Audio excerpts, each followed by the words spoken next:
गया जिला अंतर्गत वजीरगंज प्रखंड के केनार चट्टी में स्थापित हैं भगवान चित्रगुप्त। इसके लिए चित्रांश कॉलोनी के लोगों ने एक भव्य मंदिर बनाया है और उसमें प्रतिमा स्थापित कर पूजा अर्चना करते हैं। गुरुवार को चित्रगुप्त पूजा के अवसर पर यहाँ चित्रांश परिवार इकट्ठे होते हैं और सामूहिक रूप से पूजा करते हैं। पूजा करने के बाद प्रसाद वितरण होता है और उसके बाद ब्राह्मण भोज एवं बिरादरी भोज का भी आयोजन किया जाता है। आइए अब चलते हैं सतीश सिन्हा जी से बात करते हैं और जानकारी लेते हैं कि मंदिर कब से स्थापित हुई और क्या विशेषता है। यहाँ स्थापित। तो आप लोग यहाँ पर कैसे इनका स्थापना किए, कब स्थापना किए? देखिए, ये जो हम लोग आज चित्रगुप्त भगवान की मूर्ति है, ये यहाँ 2010 में स्थापित हुई है। अच्छा, आज से 15 साल पहले। 15 साल पहले। लेकिन यहाँ हम लोग लगभग 25 घर हैं, कायस्थ 25 घर हैं। और आदिकाल से कहिए कब से ये पूजा हम लोग सामूहिक कर रहे हैं, ये हम लोग को याद नहीं है। मेरा 62 वर्ष हो गया है। पूर्वजों के माध्यम से सामूहिक पूजा होती थी। हर वर्ष पंडाल लगा करके, पहले कम लोग थे तो दूरा दलान में किसी का बैठ गए, सब लोग ब्राह्मण अलग से आते थे, अपना पूजा करते थे। जैसे जैसे बढ़ते गए चित्रगुप्त के वंशज, ऐसे ये सोच उभरी कि भाई अब छोटे से जगह में हम लोग को नहीं हो पा रहा है, तो क्यों नहीं हम लोग यहाँ मूर्ति स्थापित किया। तो हमारे जो पूर्वज थे, पहले वंशज जो थे, बड़े बुजुर्ग जो थे, उन्होंने इस पर विचार रखा। और पहले लोग नौकरी पेशे में भी बहुत कम थे, तो आर्थिक तंगी भी थी। और जैसे जैसे सब लोग यहाँ समृद्ध होते गए तो एक सोच उभरा और सामूहिक प्रयास से, जैसे एक हमारे दाता है जो जमीन दान किए। अच्छा, ये जमीन जो है दान में? हाँ, दान किया हुआ है। ये सरोज देवी के हैं, पति नरदेश्वर कुमार, बगल नहीं कायस्थ नहीं है, वो जमीन दान किए हैं। इतना कीमती यहाँ सामने का जमीन। मूर्ति दूसरे वंशज हमारे चित्रांश दान किए। और बाकी ये सामूहिक प्रयास से पूरा मंदिर बना है। एक एक गेट, एक एक दरवाजा जो भी है, सभी चित्रांश के द्वारा ही दिया हुआ है। सब अपना नाम उसमें खुलवा दिए हैं ताकि जो लोग आए देखें कि है इनके द्वारा ये। और इसी तरह से हम लोग प्रति वर्ष जो है कलम दबा कर हाथ में रखे हुए हैं, लोगों की किस्मत लिखने का एक भगवान ने कार्य सौंपा है। लेखा जोखा जो भी रखते हैं, पाप पुण्य का यही रखते हैं, यही रखें। तो इनकी भागीदारी भगवान में, हमको लगता है अकाउंटेंट जो है, अकाउंटेंट का जो महत्व होता है, आप किसी भी प्रतिष्ठान में चले जाएंगे, बिना अकाउंटेंट का कोई प्रतिष्ठान का संचालन संभव नहीं है। उसी प्रकार से ब्रह्मांड का जो संचालन होता है उसका ये अकाउंटेंट है और सभी का लेखा जोखा रखते हैं। तो इनके प्रति कायस्थ परिवार का आस्था है, बहुत ही आस्था है। और इसे लेकर के प्रतिमा स्थापित है आपके वजीरगंज के किनार में, और भव्य मंदिर बनाया गया है। जैसा कि इन्होंने बताया कि 15 साल पहले यहाँ प्रतिमा स्थापित की गई है। इससे पहले जो प्रतिमा पूजा होता था वो हम लोग पंडाल वगैरह में सहयोग, आपसी सहयोग से करते थे।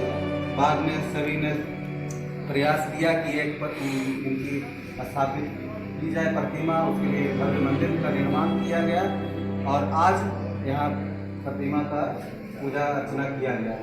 जैसा कि कहा गया है, जो हम लोग शास्त्र पढ़ते हैं चित्रगुप्त का इतिहास, तो कहा गया है कि ब्रह्मा जी का ये क्या बोलते हैं कि मुंशी लेखा जोखा पूरे पाप पुण्य का, पूरे पृथ्वी पर के हर जीव जंतु का कितना आयु होगा, कौन किस रूप में मृत्यु प्राप्त करेंगे, कौन स्वर्ग जाएंगे, कौन नर्क जाएंगे, ये सारा लेखा जोखा। अच्छा, इनका कायस्थ परिवार से जुड़ने का मतलब एक विशेष कोई कारण है जो आप बता सकते हैं? जरूर कारण है कि किंवदंती है ऐसा, और शास्त्रों में भी लिखा हुआ है कि ब्रह्मा जी के काया से उत्पन्न हुए, इसलिए इनको कायस्थ कहा काया से उत्पन्न, कायस्थ। अच्छा, और उसी वंश से और उसी के हम लोग वंश हैं। तो हम लोग भी अपने आप को ब्रह्मा के वंशज समझते हैं। हुए हमारे पूर्वज हुए। अच्छा, ये आपके पूर्वज हुए। हाँ, और इनकी जब पूजा होती है तो एक श्लोक है, मसी भाजन संयुक्तश्च रशि त्वं महीतले लेखनी कटनी हस्त चित्रगुप्त नमस्तुते।